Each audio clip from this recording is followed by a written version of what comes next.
kita berbisnis di sini dan kita adalah berdakwah. Allah Subhanahu wa taala menghubungkan, memuji bisnis ini, dan di bisnis ini Allah hubungkan dengan dakwah. Pertama tadi Allah katakan untuk mencari kekayaan yang paling tepat itu adalah bisnis. Karena Allah mengatakan ya ayyuhalladzina amanu la ta'kulu amwalakum bainakum bil batili illa an takuna tijarah. Maka orang kaya-kaya di dunia ini tidak ada orang tidak bisnis. Coba ikhwah sekalian cari di orang kaya di dunia ini yang menguasai kekayaan, siapa mereka yang tidak melaksanakan tijarah? Coba bilang. Ada orang yang kaya hanya dengan ilmunya tanpa bisnis? Profesor karena dia banyak ilmunya langsung kaya? Tidak ada. Walaupun sudah beruban semuanya, beruban kumisnya, beruban jenggotnya, beruban semua putih semuanya. Kemudian dia membaca saja, dia meneliti, dia tak berbisnis, dia takkan kaya. Karena jalan kaya itu hanya bisnis.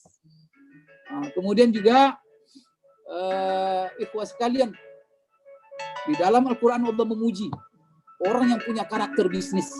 Itulah orang Quraisy. Kemudian di dalam ayat ini, bagaimana Allah Subhanahu wa taala menggambarkan kepada kita. Allah hubungkan bisnis dengan jihad.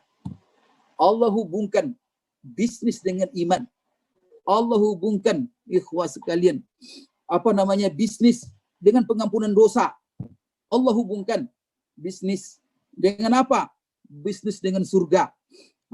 Kemudian Allah hubungkan bisnis dengan kemenangan. Allahu Akbar. Di situ ada ayat ukhra tuhibbunaha nasrum minallah wa fathun qarib. Allahu Akbar. Insyaallah hari ini akan mencapai kemenangan. Kalau kita berjuang, ikhlas kita berjuang, dan kita jadikan HMI ini sebagai jalan dakwah, insyaallah ujungnya nasrum minallah wa fathun qarib. Ketika nasrum minallah itu datang, sebagaimana yang Allah gambarkan, kalau sudah fatah dari Allah, kalau sudah nasrun Allah, dengarkan surat yang pendek. Apa yang akan terjadi ikhwas sekalian? Itulah puncak kegembiraan kita sebenarnya. Apa itu? Idza jaa nasrullahi wal fath wa ra'aitan nasa yadkhuluna fi dinillahi afwaja fasabbih bihamdi rabbika wastaghfirhu innahu kana tawwaba. Masya Allah. Bila datang ketika itu pertolongan Allah. Di situ coba, di sini apa ayatnya? Wa ukhra tuhibbunaha nasrum minallah wa fathun qarib. Coba dua kata ini dipakai oleh Allah dalam surah An-Nasr. Idza jaa nasrullahi wal fath. Masya Allah. Coba awal ayat ini dari mana awalnya? Tijarah. Tijarah ikhwas sekalian.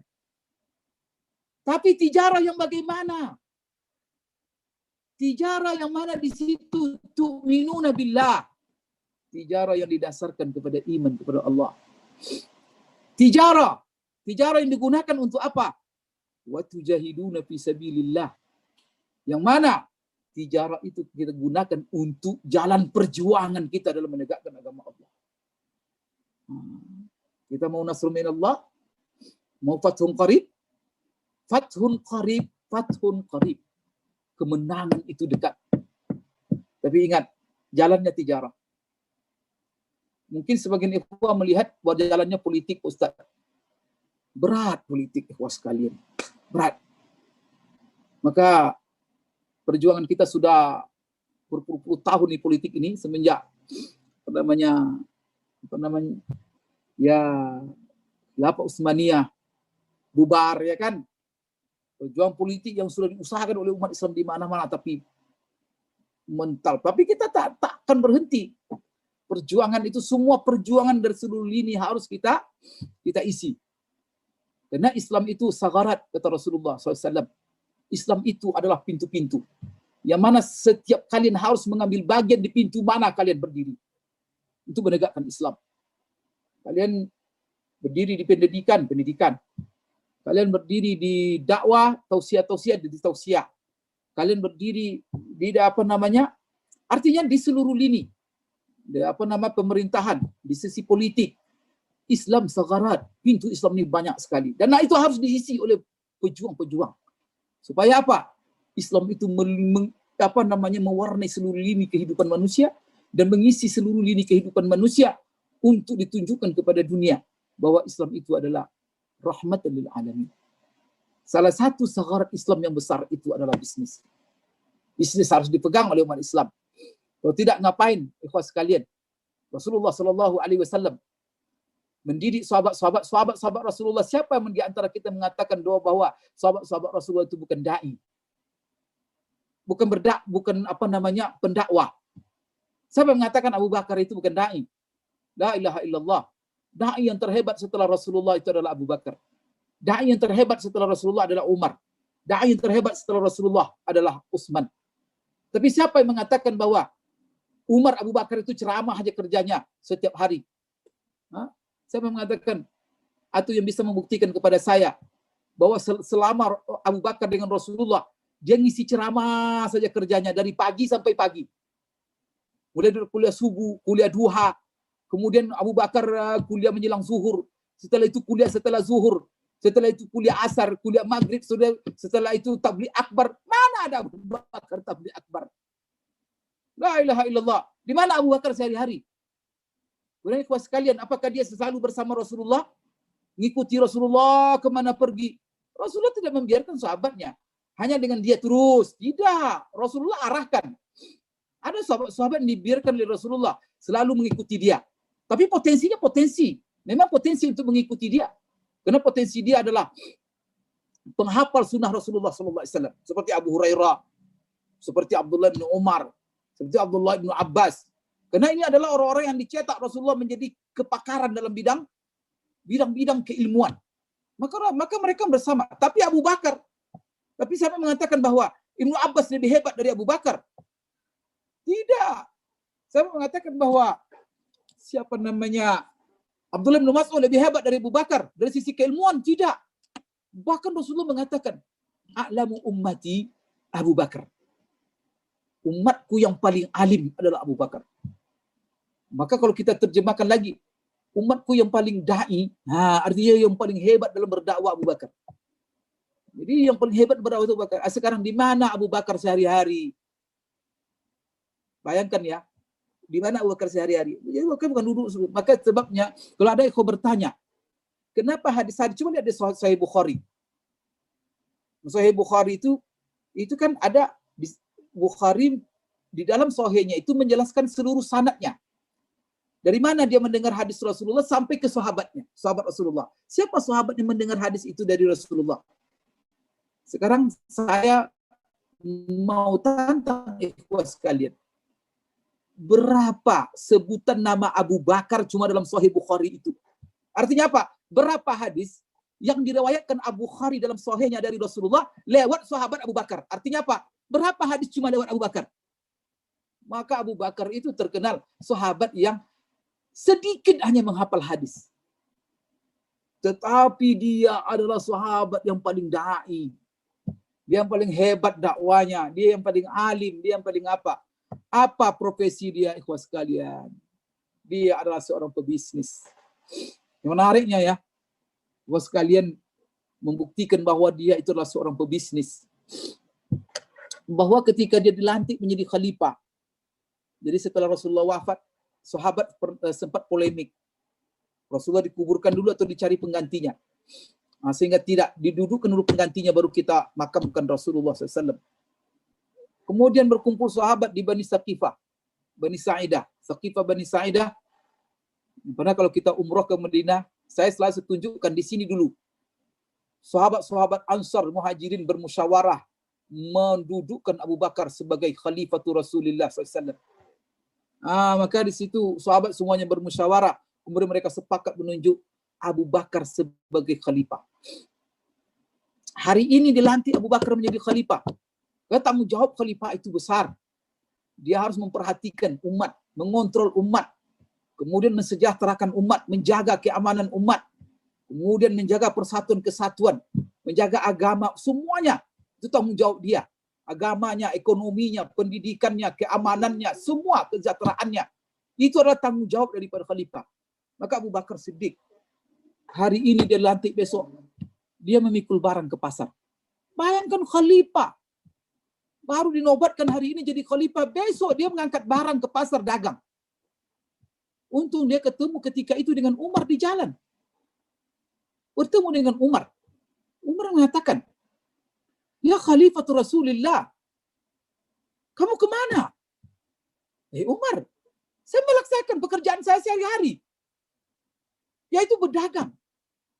Saya ingin ke pasar berdagang untuk memperjualbelikan, untuk mencari kebutuhan hidup saya dan anak-anak saya. Kan gitu. Untuk mencari rezeki. Coba.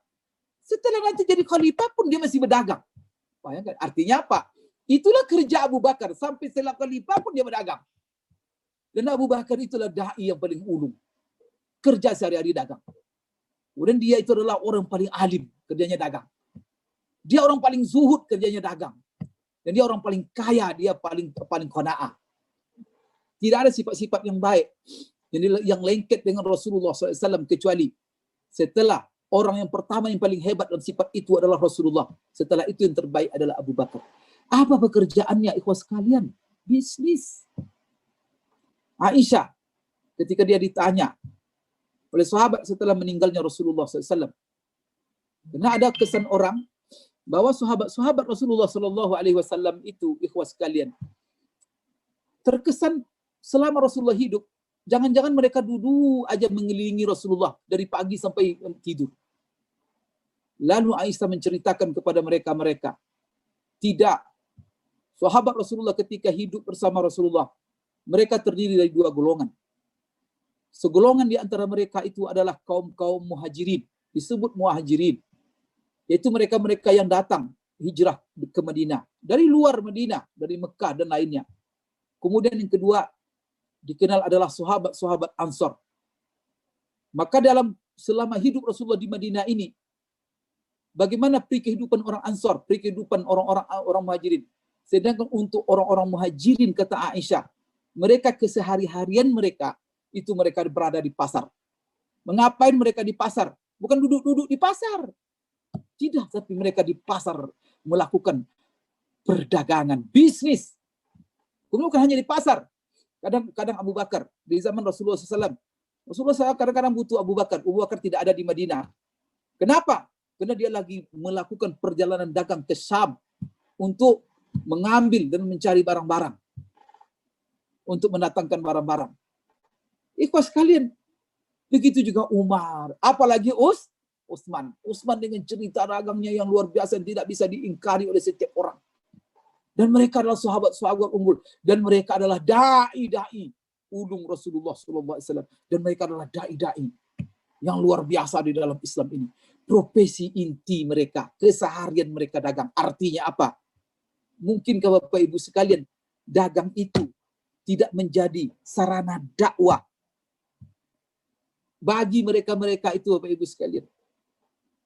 Apakah bisa kita menerjemahkan bahwa dakwah itu hanya ceramah? Kalau seandainya dakwah itu hanya ceramah, berarti Abu Bakar tidak berdakwah dia. Tidak maksimal dakwahnya, karena dia jarang berceramah-ceramah. Kalau kita katakan bahwa yang berdakwah itu ngaji-ngaji kitab, mengumpulkan orang banyak.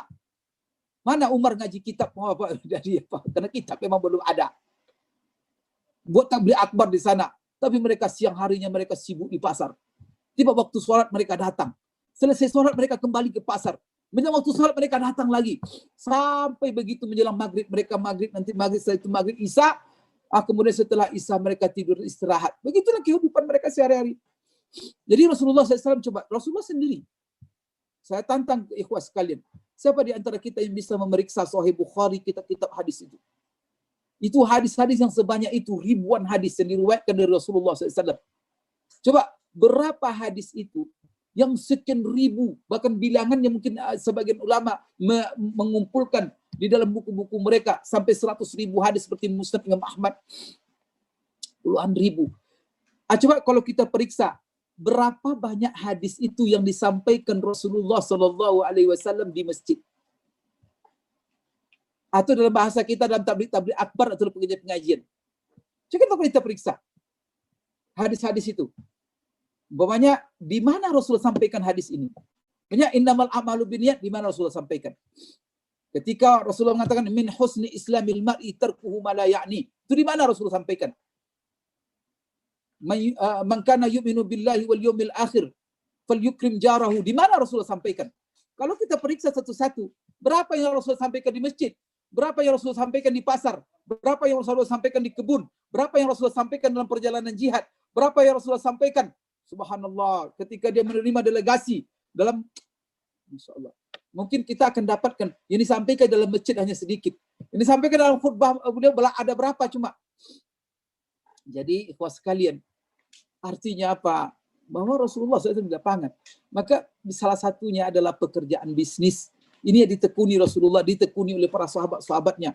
Kemudian Rasulullah SAW kena mengingat tugasnya terlalu banyak sebagai Rasul Allah, sebagai kepala pemerintahan, sebagai apa? Di saat itu, dari semenjak 40 tahun dia berhenti berbisnis, bukan dia tidak menyukai bisnis, tetapi kena pekerjaan mengurusin umat terlalu banyak. Sehingga, tetapi dia walaupun tidak berbisnis, dia memfasilitasi sahabat-sahabat berbisnis. Dia memotivasi sahabat-sahabat berbisnis. Kemudian dia membimbing, membina sahabat-sahabat untuk berbisnis menguasai pasar. Maka pasar Madinah, siapa yang menginspirasi? Itu diinspirasi oleh sahabat. Kemudian yang mewujudkan pasar Madinah itu Rasulullah SAW. Sekalipun dia sudah tidak berdagang waktu itu. Tetapi yang mengisi pasar itu sahabat-sahabatnya. Kemudian dia yang telah menginspirasi sahabat-sahabatnya seperti Utsman bin Affan dan juga sahabat-sahabatnya untuk menguasai lahan. Seperti penguasa lahan. Kalau bahasa kita Tuan Takur ya. Penguasai lahan yang terhebat di Madinah itu di zaman sahabat itu adalah Abdullah bin Amr bin As. Yang mana kebun kurmanya itu luas sekali. Maka apa kata Aisyah? Untuk sahabat-sahabat muhajirin mereka sibuk di pasar. Sedangkan untuk sahabat-sahabat Ansar mereka itu sibuk di perkebunan.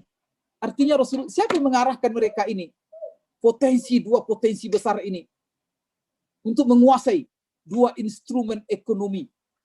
Dan ini ada dua instrumen, kalau ini dikuasai, semua bisa kita bentuk. Agama bisa kita tegakkan. Peradaban bisa kita tegakkan. Tapi kuasai dua instrumen dasar ini. Apa yang pertama? Kuasai pasar. Yang kedua, kuasai lahan. Tapi kalau itulah sebabnya orang-orang yang kalau ingin menguasai sebuah negara, dua instrumen ini yang dia kuasainya dulu. Sebelum menguasai seluruh sendi-sendi yang ada di negara itu. Kalau mereka ingin menguasai politik, mereka tak bisa langsung menguasai politik. Kalau ingin mereka menguasai pendidikan, tak bisa. Ingin menguasai agama masyarakat, mereka tak bisa. Maka apa yang mereka kuasai terlebih dahulu? Setiap bangsa yang ingin menguasai sebuah negara, menguasai seluruh sendi kehidupan mereka, dua hal ini yang mereka kuasai terlebih dahulu. Yaitu pertama adalah pasar mereka. Pasar itu yang ekonomi. Yang kedua, apa yang harus kuasai dalam satu bangsa itu adalah lahan-lahan mereka. Maka kalau lahan, pertama sekali pasar mereka dikuasai, kemudian lahan-lahan itu sudah dikuasai, maka apa? Pimpinan negara itu pun akan dikuasai. Seluruh perangkat-perangkat negara akan dikuasai dengan duit mereka, dengan lahan-lahan mereka. Seorang mungkin pejabat negara mereka suatu negara itu bisa saja dikasih lahan, disiapkan kebun kurma yang luas. Sudah. Pejabat itu apa kata? Kata yang punya lahan, dia akan berkhidmat untuk yang punya lahan. Ketika dia jadi orang kaya dengan bisnis, kena pasar dia menguasai, uang ke saku dia semua.